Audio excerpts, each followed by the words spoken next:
Merci, bonjour, mesdames, messieurs. Je vais vous entretenir un peu de certains aspects liés aux médicaments, son accessibilité, la lutte contre le faux médicament, mais avec une perception en amont du système, au niveau des structures qui gèrent les médicaments et qui en font la politique.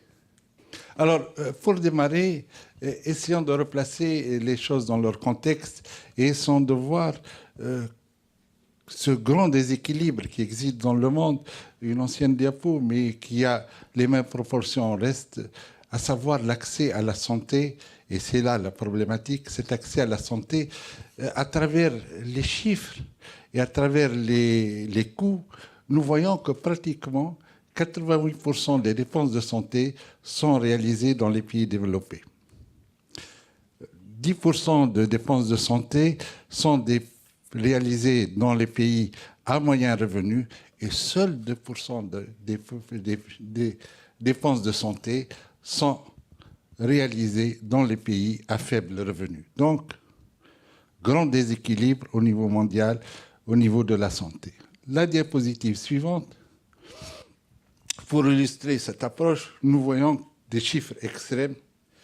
Les Suisses qui dépensent pour leur santé plus de 7 000 $ et la République démocratique du Congo qui ne consacre à la santé que 15 $ en raison des moyens limités, avec des pays intermédiaires, des pays à plus de 1 millier de dollars, des pays intermédiaires entre 100 et 1 000 $, et des pays, dans de nombreux pays africains qui dépensent et qui n'ont, pour faire face à leurs problèmes de santé, que moins de 100 $ par tête d'habitant.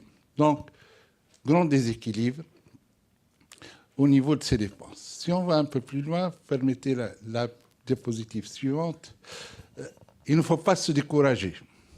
Ce n'est pas parce qu'on dépense beaucoup d'argent que l'on est en meilleure santé. Et les études ont montré que, par exemple, je vais essayer de prendre 2 indicateurs majeurs, l'espérance de vie à la naissance, et vous voyez qu'à partir de 1 000 $ par tête d'habitant, on ne progresse plus. Donc les gens qui dépensent 7 000 $, 6 000 $, 4 000 $, ce n'est pas quelque chose qui va apporter un plus, du moins en matière d'espérance de vie. L'autre indicateur, c'est le taux de mortalité infantile, qui est un indicateur majeur. Et nous voyons là qu'à partir de 100 $, on ne progresse plus, ou très très peu. À partir de 100 $ par tête d'habitant, donc il y a une limite qui se situe. On arrive au même résultat en dépensant soit 7 000 $, soit 200 $.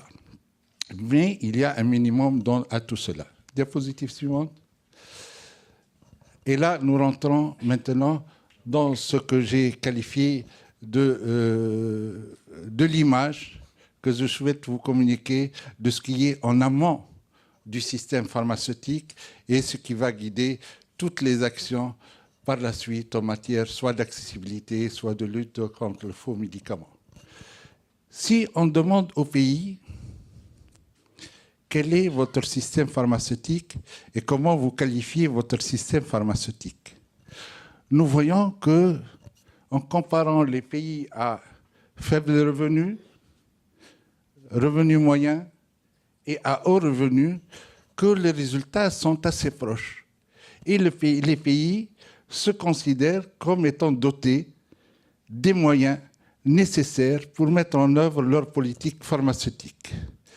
Vous le voyez à travers les différents indicateurs, l'implication de la société civile intégrée à près de 50% dans les pays à faible revenu, dans les pays à moyen revenu 88% et 90% pour les pays à fort revenu. Donc, voilà tout un ensemble d'images qu'ont les pays de leur propre système. Et ces 2 diapositives étaient destinées pour vous illustrer un peu cette perception. Beaucoup de pays, quel que soit leur revenu, se considèrent essentiellement comme étant dotés de structures pharmaceutiques efficaces et qu'il n'y a pas de très très grande différence entre la perception des pays à moyen, faible ou haut revenu. Maintenant, si on voit le problème d'une autre manière, avec un autre œil, et on passe aux diapositives suivantes, la suivante, il y a une étude qui a été faite au niveau de l'OMS qui a essayé de comparer 22 pays en matière de secteur pharmaceutique, en les évaluant réellement par des experts indépendants et non plus la vision que vous avez vue tout à l'heure de l'auto-évaluation. Alors, ces pays appartiennent aux 4 régions de l'OMS, AFRO, AMRO pour l'Amérique, CIRO pour l'Asie et WIPRO pour les pays du Western Pacific.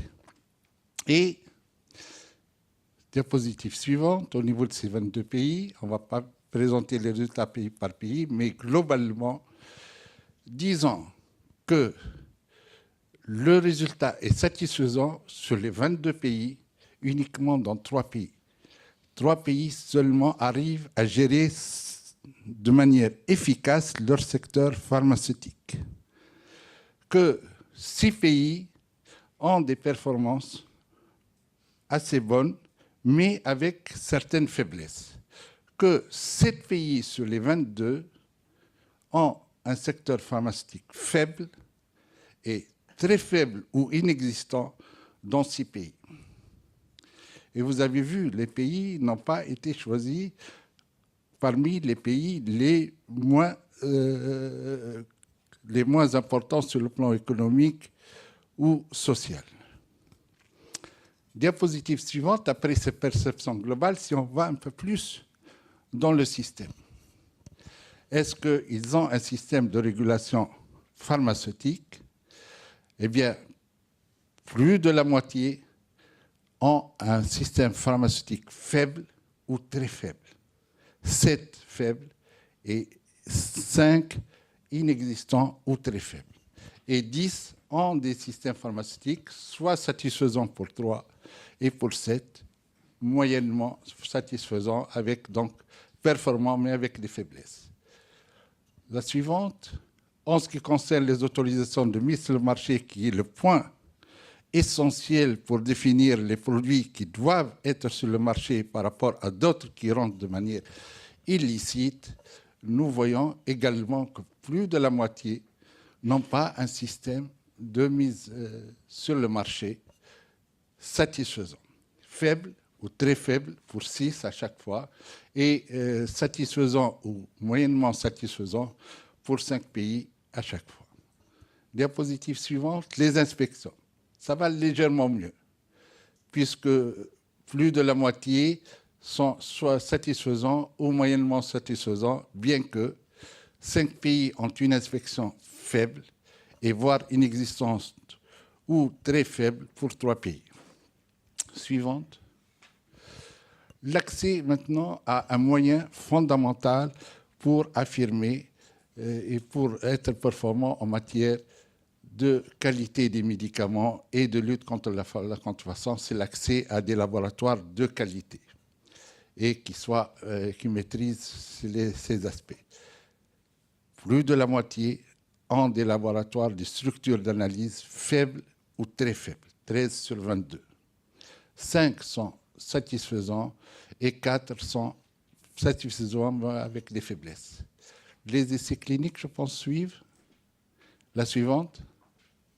Oui, les essais cliniques. Alors là, c'est un drame.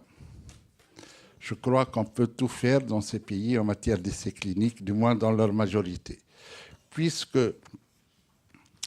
disons, 8 pays n'ont aucune activité en matière de gestion des essais cliniques. Vous pouvez faire tout ce que vous voulez dans ces pays. 7 pays ont une activité satisfaisante dans le domaine, avec des faiblesses pour un pays, faibles pour 3 pays, et 11, soit faibles, soit absentes, et absentes, 0 activité d'essais cliniques, du moins sur le plan régulation.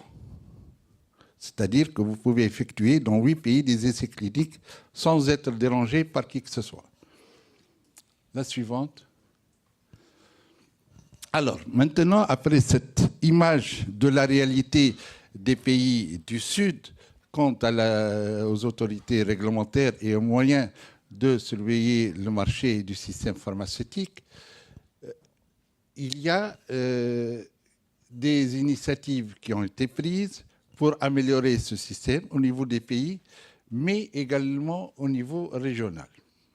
Alors, ces initiatives ont été réalisées au niveau régional. Vous connaissez celles de l'UEMOA, les pays d'Afrique de l'Est, les pays du Sud, également les pays d'Afrique centrale.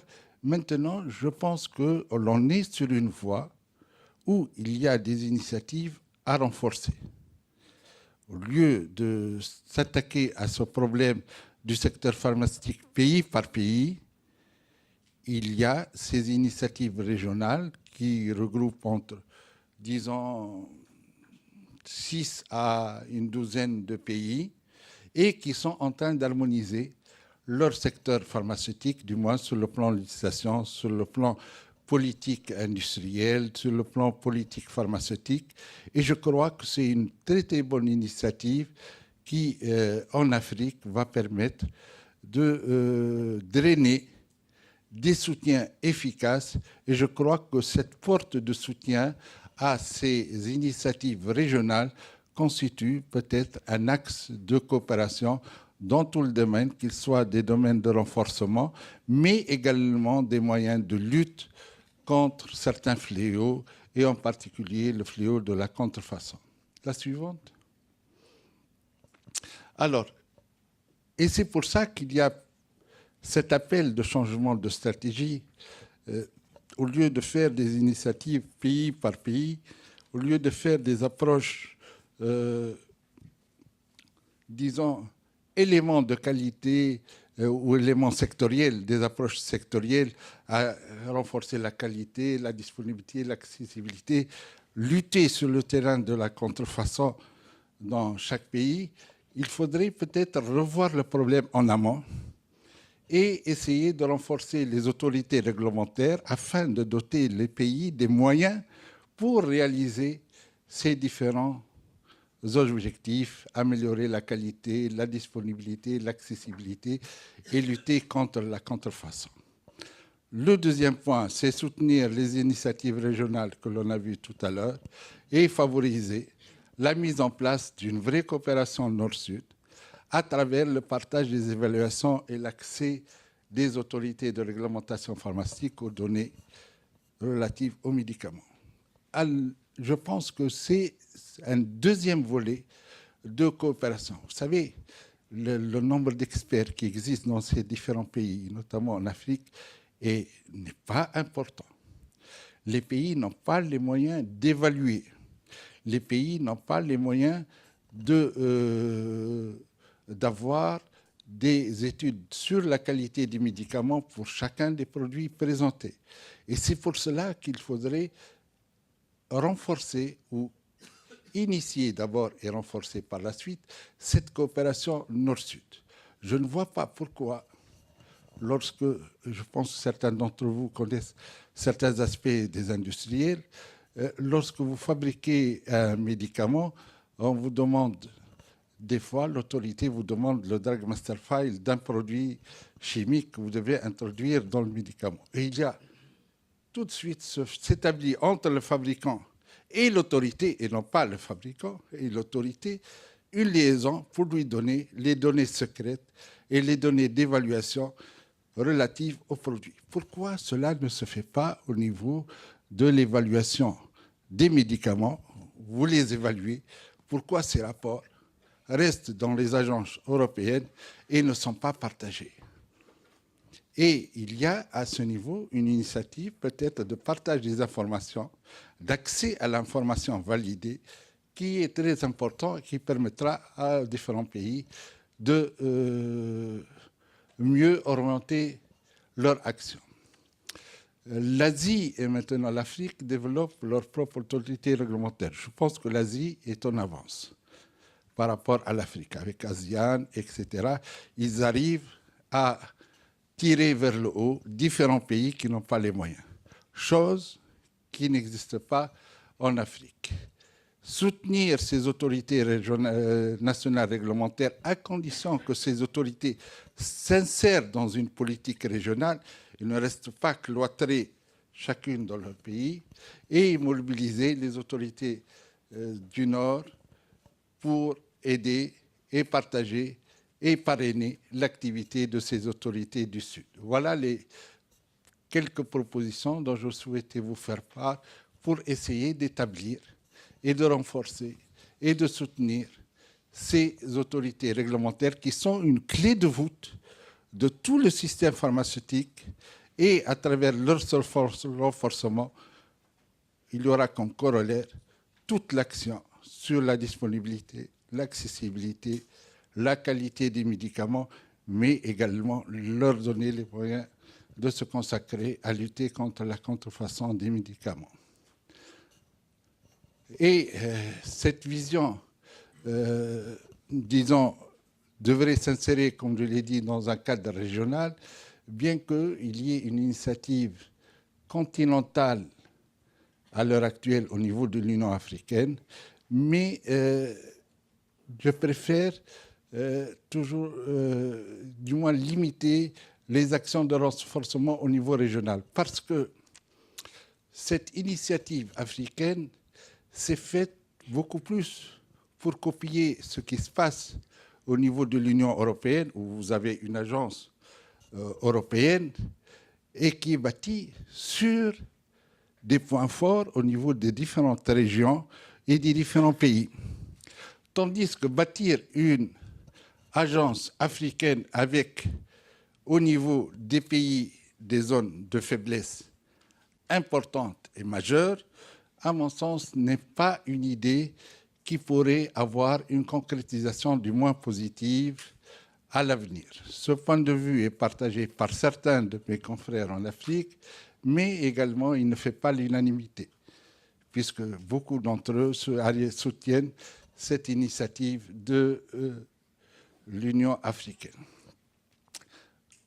Connaissant les pays, les autorités nationales réglementaires africaines, je suis optimiste et je pense qu'il y a un potentiel important à condition de ne pas le disperser.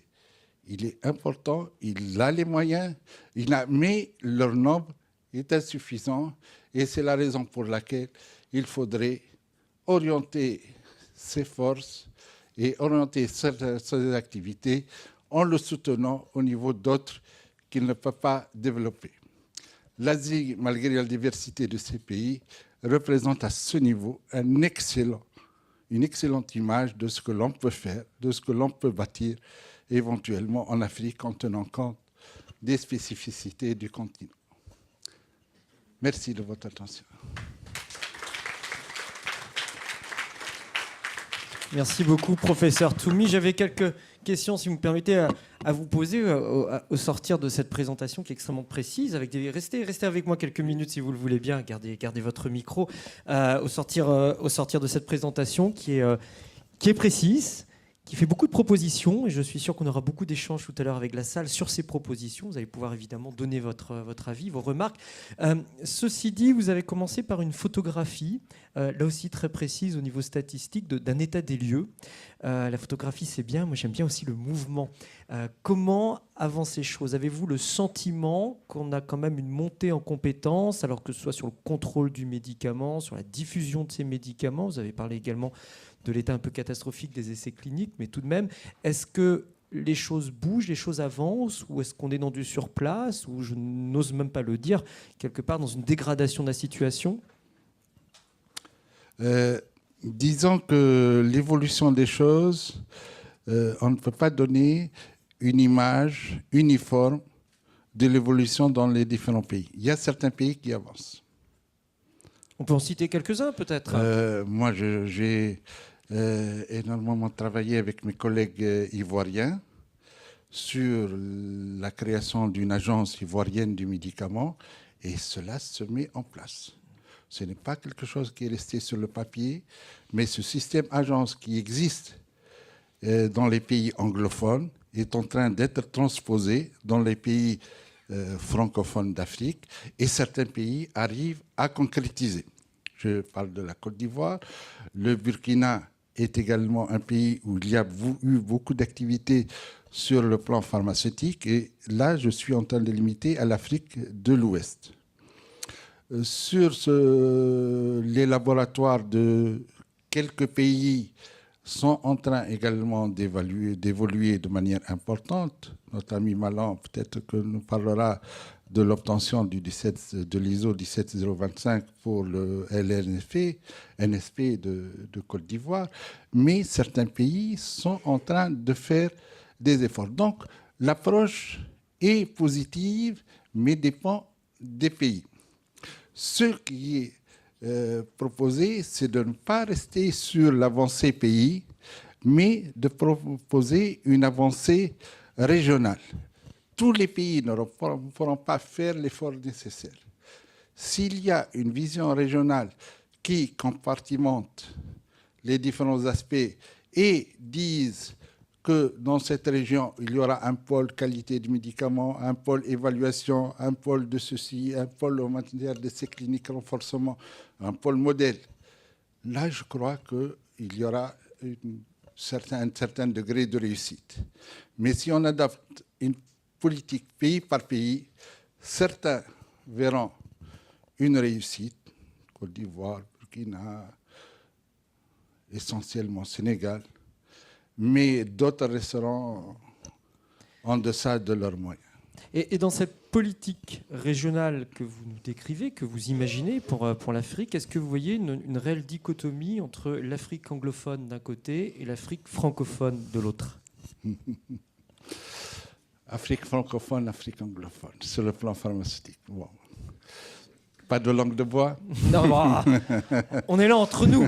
On peut dire ce qu'on veut. C'est le but de cette matinée. Disons que la perception, si vous regardez de l'extérieur, vous avez l'impression que l'Afrique anglophone marche très bien, et que, du moins, entre guillemets, la façade est excellente. Et que l'Afrique francophone, ce n'est pas ça. Elle n'est pas au niveau de l'Afrique anglophone. Maintenant, si vous grattez, vous essayez de voir au-delà. Vous trouvez qu'on parle bien des choses en Afrique anglophone, mais qu'on réalise moins, et qu'en Afrique francophone, on réalise beaucoup de choses dont on ne sait pas parler, dont on ne sait pas présenter. Voilà. Par exemple, un ou deux exemples concrets, de voir un peu plus finement les choses. Disons que je pense, personne d'entre vous n'a entendu parler de l'image des moyens analytiques du Cap-Vert, un laboratoire d'analyse, qui est le premier, avant, je m'excuse, Malan, c'est qu'il est, avant la Côte d'Ivoire, qui est quand même le pays qui rayonne le plus, qui est ISO 17025. En matière de capacité analytique, c'était l'un des pays les plus performants. Et personne n'en entend parler. Alors que même le Zimbabwe, au niveau avec Mugabe, avec tout ce que vous voulez, vous entendez parler des performances du Zimbabwe. Il y a certains pays qui sont en train d'évoluer d'une manière très, très particulière, mais qui vendent très, très bien leur image. L'Éthiopie. Le Kenya, avec beaucoup de difficultés, beaucoup de problèmes. Vous avez vu, j'ai occulté le Nigeria, parce que là, ça nous entraîne dans un... Mais ce sont des gens qui arrivent à très, très bien présenter leur système et qui arrivent à drainer toute une approche coopération. Donc, voilà un peu la perception que j'ai des pays anglophones, des pays francophones. Je suis pour le soutien des pays francophones, mais il faudrait qu'ils améliorent leur discours, leur façon de se présenter et qu'ils soient plus agressifs. Leur communication de manière générale. En tout cas, faire tomber les clichés entre Afrique francophone et Afrique anglophone, à vos yeux, en tout cas sur ce sujet. Dernière question avant de laisser la place à l'intervenant suivant. Vous nous avez exposé des propositions, une vision et des propositions extrêmement précises pour avancer sur ce thème de la lutte contre les faux médicaments. Une des premières surprises, en tout cas que moi j'ai eu en lisant vos propositions, c'est qu'on est très amont vous agissez beaucoup au niveau des institutions, des têtes d'État, et peut-être moins, ou cela paraît moins dans votre présentation, au niveau des populations, au niveau des officines, au niveau des personnes de terrain. Donc vous partez par le haut pour aller convaincre le bas? Disons, il faut que le haut soit crédible pour que le bas soit convaincu. Et sans la crédibilité du haut, vous ne pouvez pas faire bouger les systèmes. Donc il faut rendre le haut crédible. Et pour que le haut crédible, il faut qu'il soit efficace et performant. Donc tant que le haut n'est pas efficace et performant, vous aurez tous les problèmes que vous pouvez imaginer au niveau des pays. Si un pays n'a pas les moyens de dire ou de bloquer l'entrée des faux médicaments dans un pays, eh bien les faux seront là, ils seront consommés.